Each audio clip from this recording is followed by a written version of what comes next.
Friends, good morning. हम hydroxy acids की study कर रहे थे। इसमें हमने मैलिक एसिड पढ़ा, थैलिक एसिड पढ़ा। थैलिक एसिड अब पढ़ेंगे, मैलिक एसिड हमने पढ़ा है। अब हम आगे टार्ट्रिक एसिड पढ़ेंगे। टार्ट्रिक एसिड हाइड्रोक्सी एसिड्स का बहुत ही इम्पोर्टेंट एसिड है। यह बहुत ही खट्टा होता है और जो भी हमारे खट्टे फ्रूट्स होते हैं, अंगूर, बेरी, उनमें ये हमें मिलता है। फलों के रस में ये पाया जाता है। इसके पोटेशियम सॉल्ट को ऑर्गल कहा जाता है। इसे ऑर्गल से बहुत आसानी से बनाया जा सकता है। इसकी मेथड ऑफ प्रिपरेशन हम देखते हैं। ऑर्गल टार्ट्रिक एसिड का ही डेरिवेटिव होता है, जिसे हम अंगूर के रस से किण्वन के द्वारा प्राप्त करते हैं। इसे उबलते जल में घोलकर क्रिस्टलीकृत किया जाता है, जिससे ये शुद्ध प्योर फॉर्म में आ जाता है। इसे टार्टर की क्रीम कहा जाता है।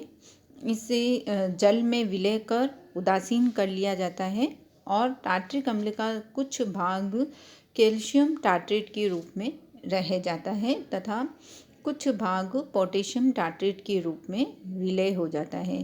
देखिए, हम इसकी अभिक्रिया देखते हैं।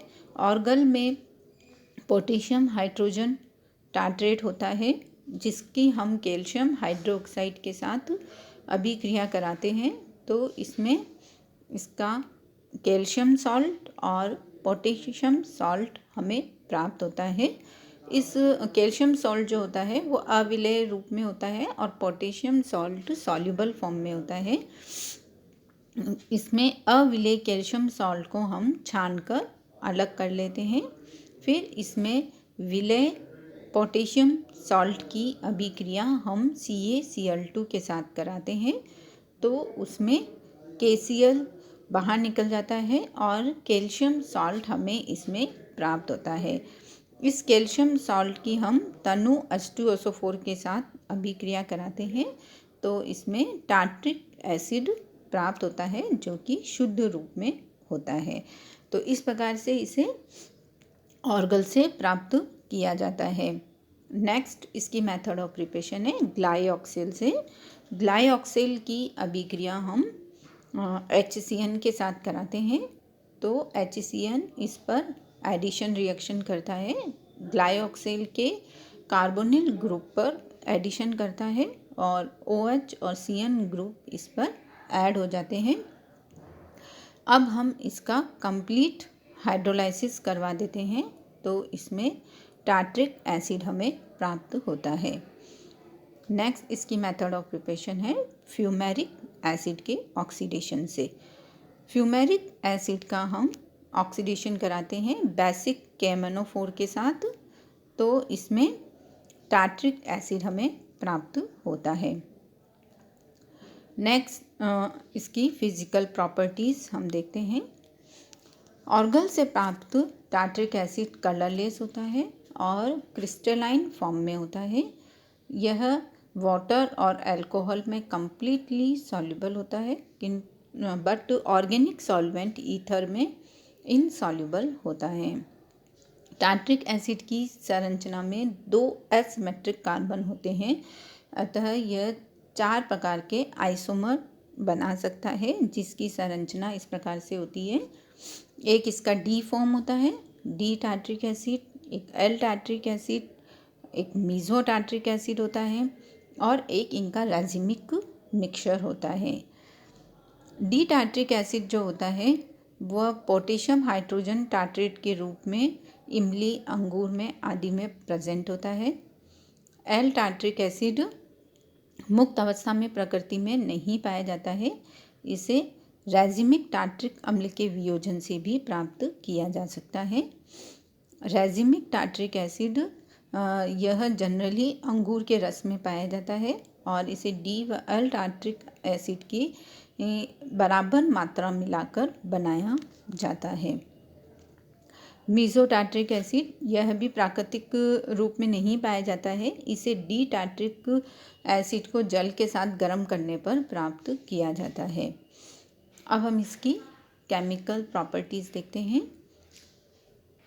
केमिकल टार्ट्रिक एसिड के सभी जो आइसोमर्स होते हैं वो केमिकल प्रॉपर्टीज़ शो करते हैं। इसकी फर्स्ट हम रिएक्शन देखते हैं, सॉल्ट फॉर्मेशन। टार्ट्रिक एसिड की हम सोडियम के साथ अभिक्रिया कराते हैं तो इसमें सोडियम हाइड्रोजन टार्ट्रेट मिलता है। फिर हम दूसरे मॉलिक्यूल के साथ कराते हैं तो इसमें दोनों हाइड्रोजन की जगह सोडियम आ जाती है और सोडियम सॉल्ट बन जाता है, सोडियम टार्ट्रेट। टार्ट्रिक अम्ल के सोडियम पोटेशियम टार्ट्रेट के मिक्सचर को रोशेल सॉल्ट भी कहा जाता है। सोडियम पोटेशियम टार्ट्रेट को रोशेल सॉल्ट भी कहा जाता है। नेक्स्ट इसकी अभिक्रिया है एस्टेरिफिकेशन।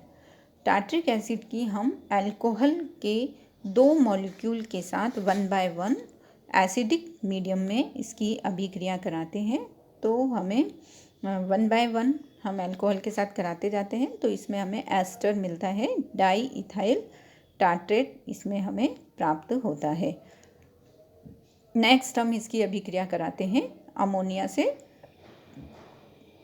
अमोनिया से इसकी अभिक्रिया कराने पर इसमें 2 बार अमोनिया के साथ हम अभिक्रिया कराते हैं तो इसमें हमें अमोनियम टार्ट्रेट प्राप्त होता है, जिसे हम गर्म करते हैं तो इसमें से वाटर मॉलिक्यूल का लॉस हो जाता है और इसमें एमाइड का फॉर्मेशन होता है। फिर हम देखते हैं इस पर हीट का प्रभाव, ऊष्मा का प्रभाव।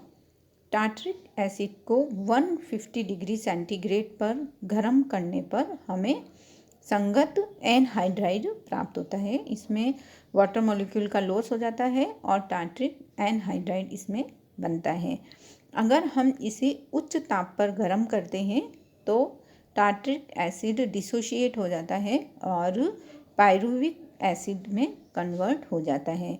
पायरुविक एसिड CH3COCOH को बोलते हैं, उसमें ये परिवर्तित हो जाता है और इसमें CO2 और CO2 गैस बाहर निकलती है और वाटर मॉलिक्यूल इसमें बनता है। नेक्स्ट हम इसकी अभिक्रिया कराते हैं PCl5 के साथ। टार्ट्रिक एसिड की PCl5 के साथ अभिक्रिया कराने पर इसमें एसिल क्लोराइड ग्रुप बनता है और इसमें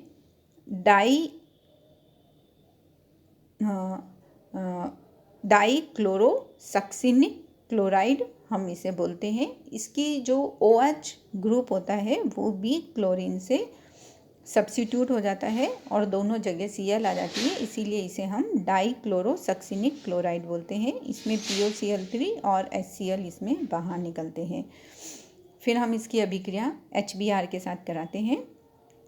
HBr के साथ इसकी अभिक्रिया कराने पर इसमें OH ग्रुप जो होता है वो Br से सब्स्टिट्यूट हो जाता है और इसमें डाइब्रोमोसक्सिनिक एसिड हमें प्राप्त होता है।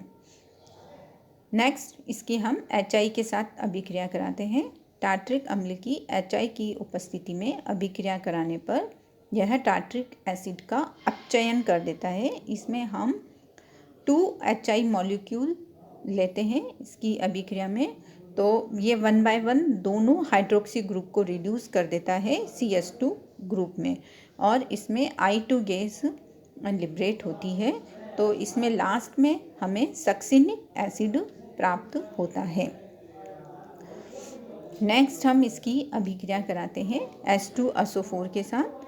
H2 सल्फ्यूरिक एसिड के साथ टार्ट्रिक एसिड की अभिक्रिया कराने पर वह इसे पूर्ण रूप से अपघटित कर देता है। टार्ट्रिक एसिड इसमें CO2, SO2 और H2O में विघटित हो जाता है। इसमें कंप्लीट टार्ट्रिक एसिड का डिसोसिएशन हो जाता है।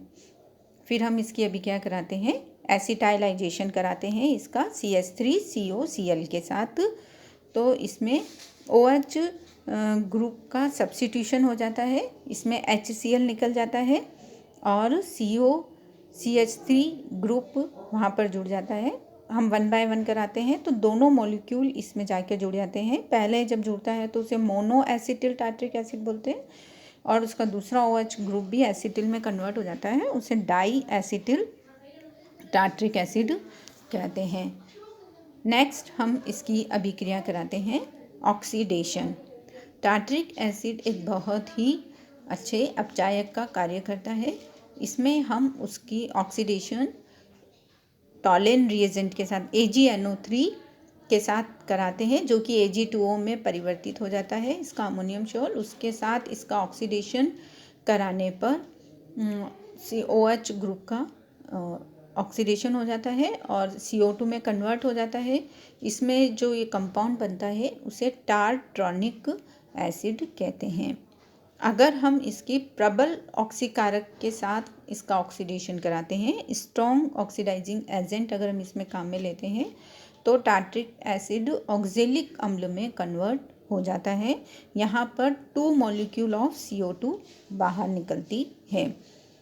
अगर हम इसका ऑक्सीडेशन फैंटन रिएजेंट के साथ कराते हैं, FeSO4 + H2O2 के साथ कराते हैं, तो इसमें वाटर मॉलिक्यूल का लॉस हो जाता है और डाईहाइड्रोक्सी मैलिइक एसिड इसमें प्राप्त होता है।